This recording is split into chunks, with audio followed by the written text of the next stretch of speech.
into mid-game, they would want to finish the game early compared to Execration. Sabihin na natin na sasabay sila sa early, pero yung power spike talaga nila dito, given that si Kelra and si KelVJ yung pinaka magpo-provide ng damage, that goes to mid to late game. So magkaibang games play style for both of the teams. They have their own winning condition. Ang tanong na lang dito kung sino ang mas makakapag-execute ng mabuti. It's all about late game na naman para sa side ng Exe. Meanwhile, this is vintage Blacklist International hashtag break the code versus hashtag ExeShot. Itaas ang mga kamay. Papakita natin ang lineup this time. Yishun Shin, Estes Harriet, Rafaela Benedetta para dito sa side ng Blacklist.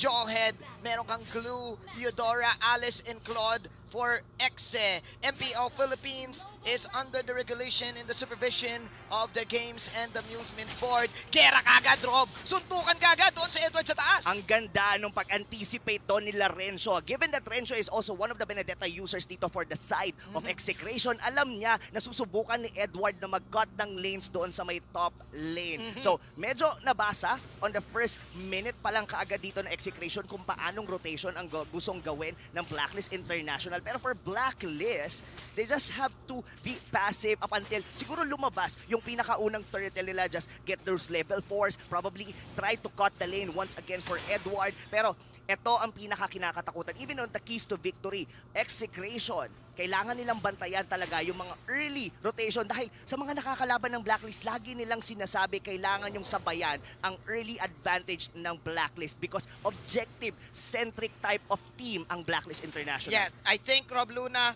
in layman's term, ang sinasabi mo dito, Blacklist International 5-on-5 early game, meanwhile Execration 5-on-5 late game. Yes. Doon, malakas yung both of the teams. Nais ko lang din batiin si Dap, ang ating main observer right now. Kelra and Oheb ang hinighlight dito bilang magandang matchup.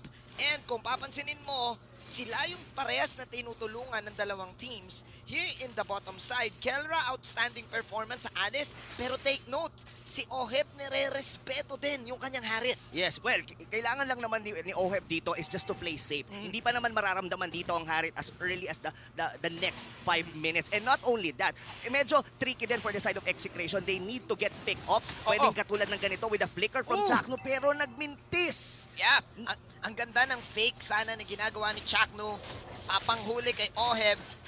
Pero mukhang nakaabang si Oheb doon. And with that, may diversion na nagawa ang Blacklist International. Free Turtle in the top lane. Tama ka, Rob. Yung early taking or early objective taking ng Blacklist, talagang napakalakas. Napakalakas, hindi na. Ito kasi yan, Remanjin, sinubukan nila Chakno with a flicker in and hindi lang nagtumama yung ejector doon kay Oheb. Pero kasi, ito yung early advantage. Or sabihin na natin yung early na gustong gawin ng Execration.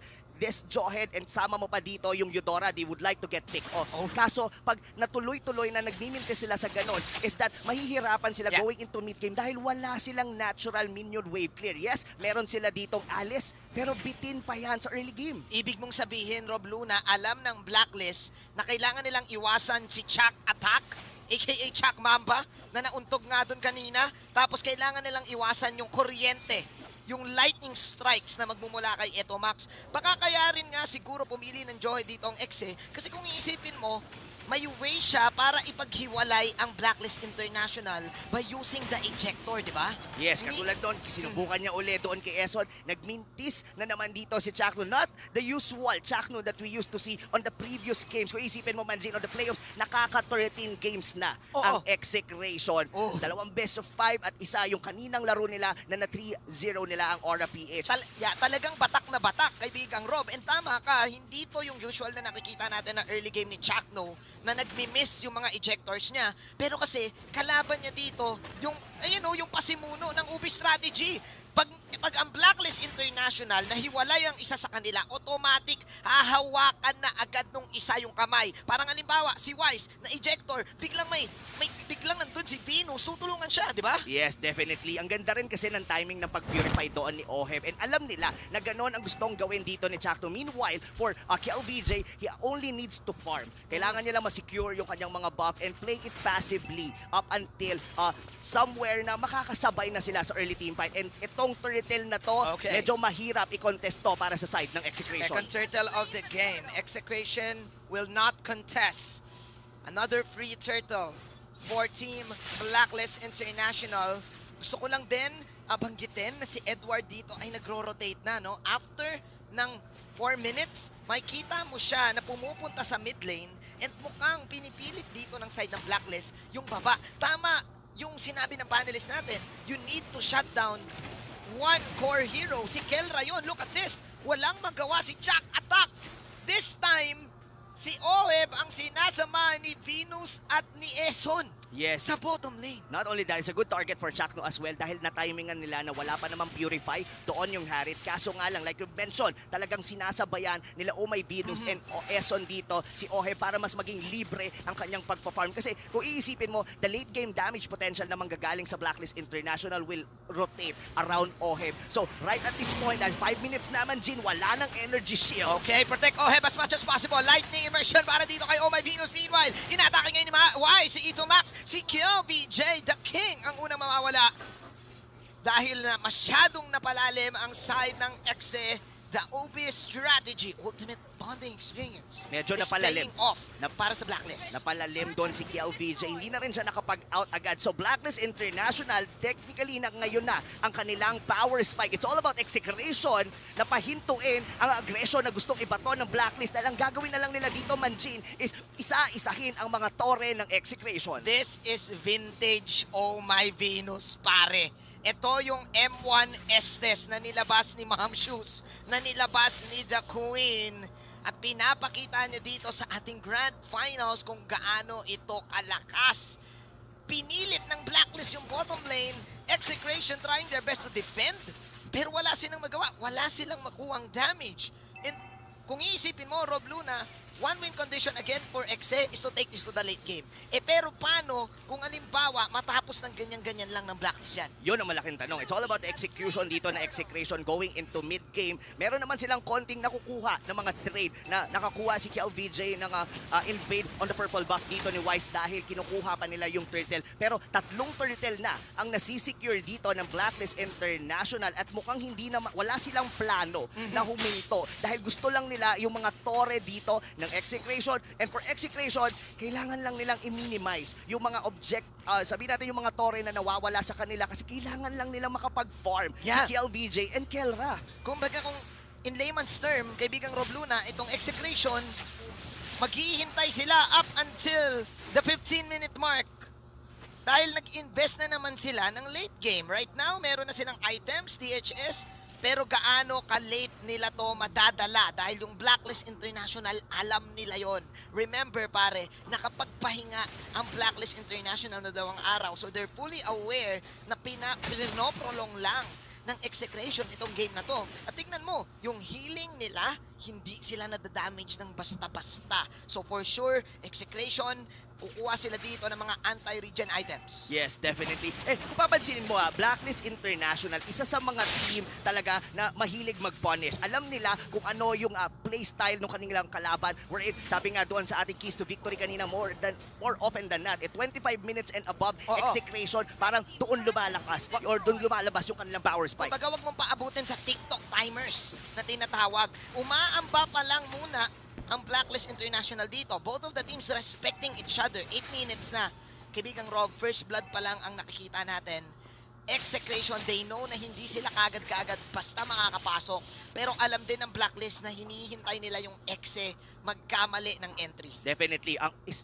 In terms of pagkamali ng entry, pwede natin sabihin dito, Renzo is an X-factor. Kasi alam naman natin that Wise, with the YSS, isa lang naman ang pantakas dyan. What it is? It's the traceless. So, pag na-timingan dito or naunahan dito ni Renzo ng pagpatong dito si Wise at nagamit niya yung kanyang traceless, from that position, pwede nang i-burst down kagad ng mga members si Wise. Pero syempre, andito pa rin naman sila Oh My Venus. Nandito Yun sila nga eh. Eson to be able to sustain Oh. their jungler. Speaking of Renjo, he will pop the split, pero nandun si Edward sa gilid, Ito Max, he will save his ally. So ibig sabihin, Rob, ang sinasabi mo dito ay may capability itong si Renjo agawin ang isang member ng Blacklist International. Yun ba ang pwedeng mangyari? Pwede mangyari. And the main target is Wise. Kasi Okay. sabihin na natin dito, si Oheb pwede rin naman, pero kasi mas mabilis yung kanyang chrono dash. Pero look at Shakno Oh. with that ejector kay Eson. At hindi na mabubuhay pa si Eson. Blazing duet mula kay KLBJ. Counter ko mula dito sa side ng Execration. Meanwhile, buhay pa rin si Wise. Oh! Anong mihiwalay? Hinawakan na naman ni Venus sa kamay ni Wise. Pero oh no, nandyan si Kelra, the ultimate core player. Inaatake this time si Oheb. That is a 2-for-2 exchange. Napakalupit para dito sa Grand Finals na ito. The mere fact na sumasabay ang execration dito sa early rotation ng Blacklist International, masasabi mong good news para sa kanila. Kasi ngayon na yung power spike ng Blacklist. Napansin mo kanina doon, sinubukan pasukin ni KLVJ, or rather yung Blazing Duet, diretso doon kay Wise na sustain nila Oh My V at ni Eson. Pero with the follow-up coming from Kelra, na secure nila yung kill doon sa YSS. Gusto ko lang i-remind sa'yo, Rob Luna, na itong lineup ng Execration kasi, this is a Claude. Okay? This is a Claude na pwedeng mapitas ngayon. Pero ang gusto ko lang sabihin is, we need to get a reminder doon sa around the time ng regular season na ito yung ginamit na pantapos na hero. I think may kasama pang Chang'o yun. Tama ba? Sa side ng Brent. So, AOE burst damage with the Claude and the Alice. Fully aware ang Exe na magtatabi-tabi ang Blacklist at may damage sila doon. Stun! Mula dito sa Electric Arrow. And that is going to be a pick-off. Execration, ladies and gentlemen. Taking down the tower in the bottom side. Blacklist will disengage in this Lord attempt. Ang ganda nung pag-abang doon kay Edward sa may backlane. Naka-ready na kagad doon si Chakno with the Electric Arrow na kasama pa rito from Ito Max. Susubukan sana ng Blacklist yung Lord, kaso masyadong mabilis. Nakapag-rotate doon yung Execration. At this point man, Gene, dikit na dikit ang gold natin. Pero it's all in favor ngayon ng Execration dahil sabi nga natin, pang late game ang kanilang draft. Pero sila ngayon ang nagdidikta ng tempo dito sa Game 1. Biglang nabaliktad.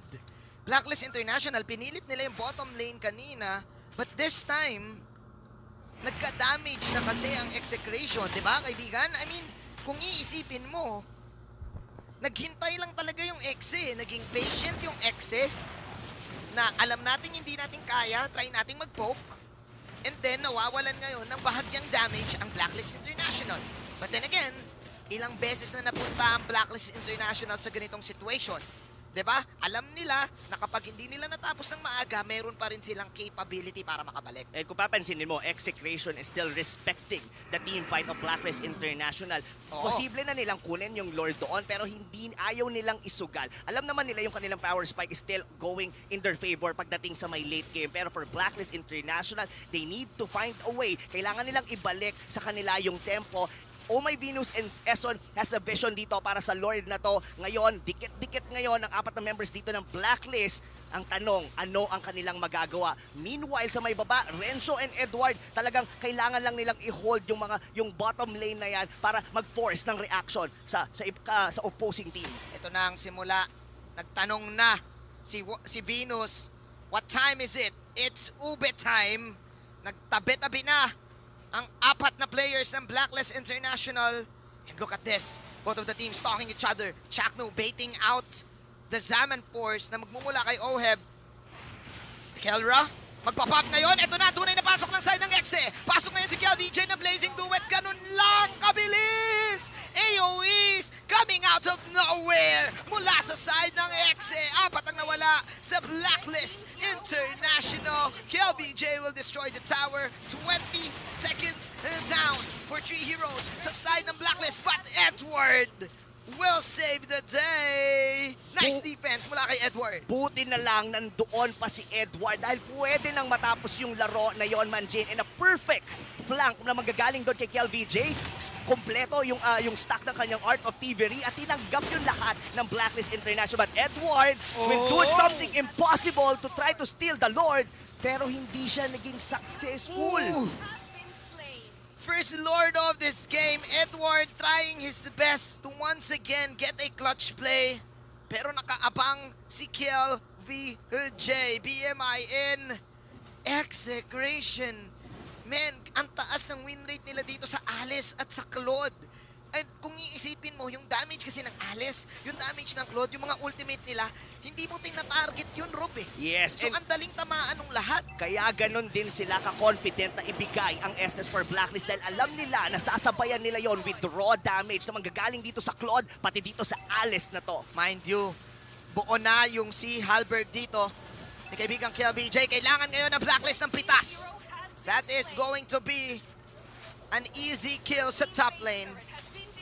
Oh no, Kuya Manjin, almost naubos lahat ng mga beast turrets dito ng Blacklist International. This might be the first time natin na makikita na ganito kabilis na naubusan ng mga tore ang Blacklist. Pero execration, sila ang mainit ngayon dito pagdating sa laban na to. Coming from that sweep na nagawa nila on the lower bracket finals, Man. mo yung momentum, dala-dala pa rin nila sa laro na to. Parang kung iisipin mo yung execration, kung gagawa ka ng schedule, parang ilalagay mo talaga automatic long games. Kung gagawa ka ng game schedule, dapat lagpas 15 minutes sa prime time, kaibigang Rob. Pwede mong sabihin na sanay na yung mga daliri ng bawat members dito ng EXE. Pero look at Renzo. Oh, man. No damage whatsoever dito as Kelra will go in with the blood. Oh, nice stun. Magpumula dito sa side ng Blacklist. Pero nag-approach as a player. Kelra, masyado nag-overextend. Blacklist International. Ito na ba yung run na gusto nila? Pinapatakbo nila this time ang EXE. And Blacklist International will manage to still defend the throne in the middle. At ngayon, si Wise ay kukuha na lang ng orange buff. Hindi na bago to sa Blacklist International na ang isang tore na lang natitira or kahit base na lang mismo, they know what to do. Alam nila kung sino ang dapat targetin. Kailangan nilang gawin yon dahil wala si Kelra. Oh, sakit ng damage output dito. Oh, Kaya ng Blazing Duet. Ginamit na yung Moonlight Immersion ni Venus just to get the tower. Nagtabi-tabi this time muli ang Blacklist. They're chasing the Chak Mamba. Pero masyadong mabilis si Chak Nu. Blacklist International. Anong 15 minutes? Wala yan sa amin. Sabi nila dito, kaibigang Rob Luna.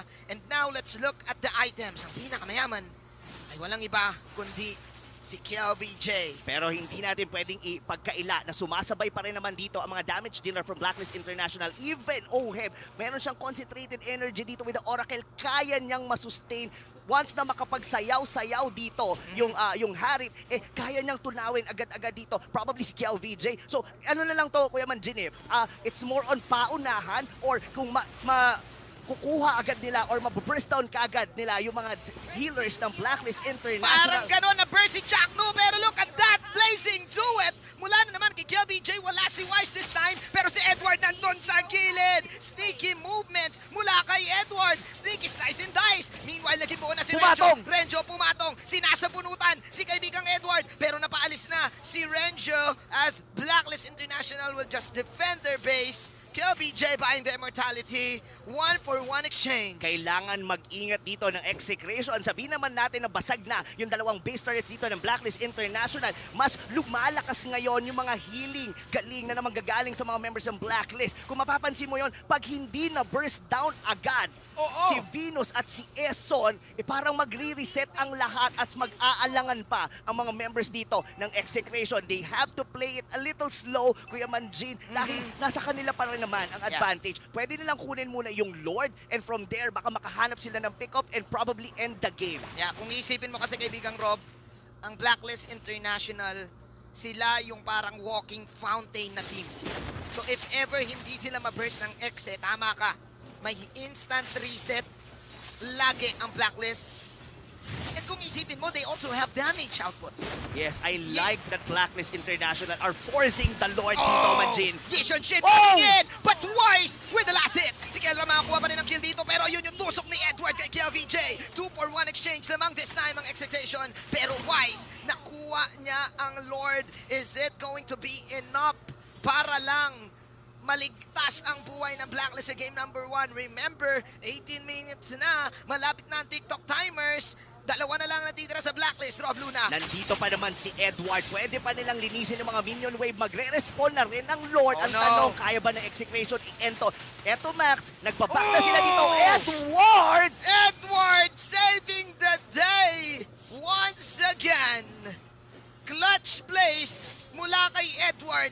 Isa sa mga win conditions na nakita natin kanina is to really shut down Edward. Pare, twin hit pa ni Edward to na medyo kinabahan dyan. Teka, nakikita na ako masyado. Oh. Pero sabi niya talagang magpapakita ako. Edward picking off eto Max. Kailangan mo talagang respetuhin si Edward. And buti na lang nakuha ni Wise doon yung Lord dahil kung nasa execration side pa yon, kahit nandyan si Edward, mahihirapan siyang i-clear ang minion wave. Nagkaroon ng konting breather dito ang Blacklist International and nagpe-pay off ngayon yung kanilang calculated risk na pagkuha doon sa Lord. Ngayon, nagmamarcha na sila ngayon, Manjin, sa may bottom lane.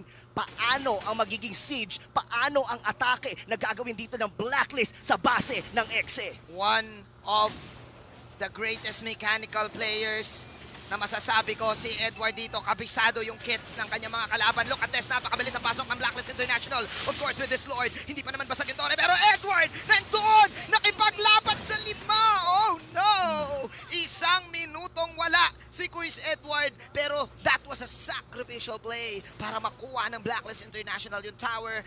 Wise will pop the vision, and they will now disengage. But okay, Chakno, tuloy pa rin ang laban dito. That is the split.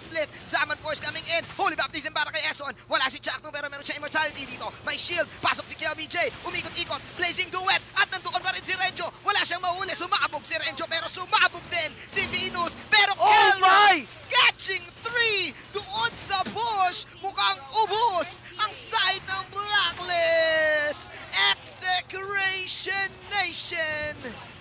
Sila ang mananalo para dito sa unang laban. Oh my, Manjin, grabe. Sinubukan nila maging agresibo doon. Nabasag nila yung Torre pero kapalit noon si Edward. And this team, Wow! That winning moment is brought to you